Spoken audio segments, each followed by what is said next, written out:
আমি যখন ছোট ছিলাম খেলতে যেতাম মেঘের গালে। একদিন এক মেঘবালিকা প্রশ্ন করল কৌতূহলে, এই ছেলেটা, নাম কি রে তোর? আমি বললাম, ফুসমন্তর। মেঘবালিকা রেগে আগুন, মিথ্যে কথা, নাম কি অমন হয় কখনো? আমি বললাম, নিশ্চয়ই হয়, আগে আমার গল্প শোনো। সে বলল, শুনবো না, যা, সেই তো রানী, সেই তো রাজা, সেই তো একই ঢাল তলোয়ার, সেই তো একই রাজার কুমার পক্ষীরাজ, শুনবো না আর ওসব বাজে।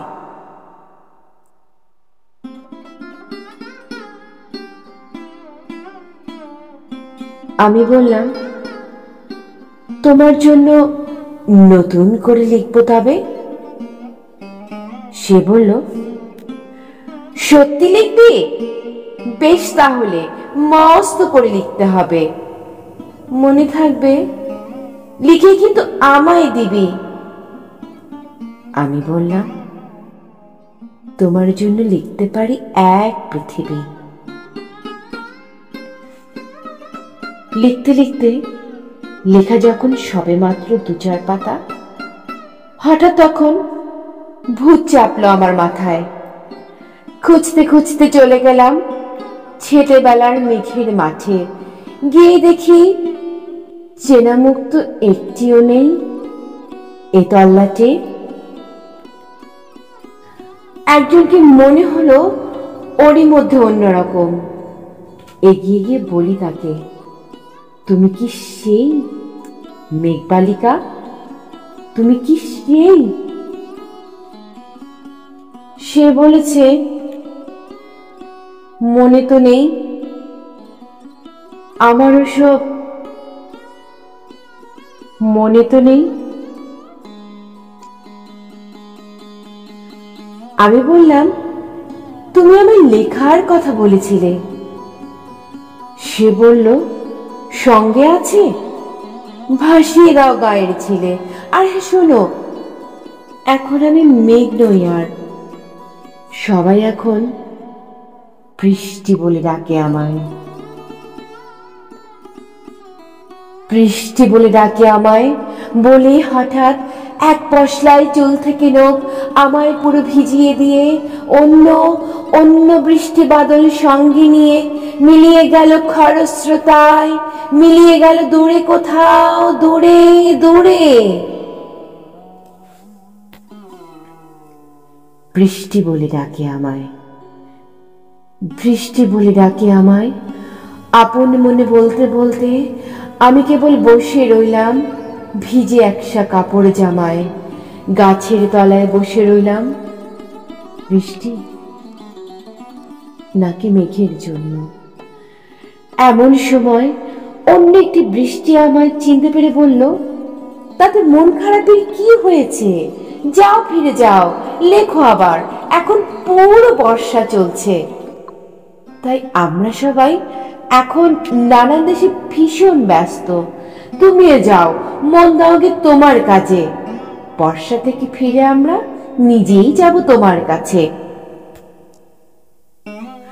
এক পৃথিবী লিখবো আমি, এক পৃথিবী লিখবো বলে ঘর ছেড়ে সেই বেরিয়ে গেলাম। ঘর ছেড়ে সেই ঘর বাঁধলাম গহন বনে, সঙ্গী শুধু কাগজ কলম। একাই থাকবো, একাই দুটো ফুটিয়ে খাবো, 2-1 মুঠো ধুলো বালি। যখন যারা আসবে মনে, তাদেরই লিখবো, লিখেই যাব। এক পৃথিবীর 100 রকম স্বপ্ন দেখার সাধ্য থাকবে যে রূপকথার, সে রূপকথা আমার একার। ঘাড় গুজে দিন লিখতে লিখতে, ঘাড় গুজে রাত লিখতে লিখতে, মুছেছে দিন, মুছেছে রাত। যখন আমার লিখবার হাত অসাড় হলো, মনে পড়লো সাল কি তারিখ, বছর কি মাস, সেসব হিসেব আর ধরিনি। লেখার দিকে তাকিয়ে থাকি, দেখি এক পৃথিবী লিখবো বলে একটি খাতাও শেষ করিনি। সঙ্গে সঙ্গে ঝমঝমিয়ে বৃষ্টি এলো খাতার উপর। বৃষ্টি এলো এই অরণ্যে। বাইরে তখন গাছের নিচে নাচছে ময়ূর আনন্দিত। এ গাছ ও গাছ উঠছে পাখি, বলছে পাখি এই অরণ্যে কবির জন্য আমরা থাকি।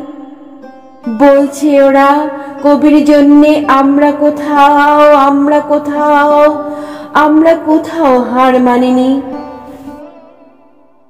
কবি তখন কুটির থেকে তাকিয়ে আছে অনেক দূরে, বনের পরে, মাঠের পরে, নদীর পরে, সেই যেখানে সারা জীবন বৃষ্টি পড়ে, বৃষ্টি পড়ে, সেই যেখানে কেউ যায়নি, কেউ যায় না কোনো দিনই। আজ সে কবি দেখতে পাচ্ছে সেই দেশে সেই ঝর্ণা তলায় এদিক ওদিক ছুটে বেড়ায় সোনায় মোড়া মেঘ হরিণী, কিশোর বেলার সেই হরিণী, কিশোর বেলার সেই হরিণী।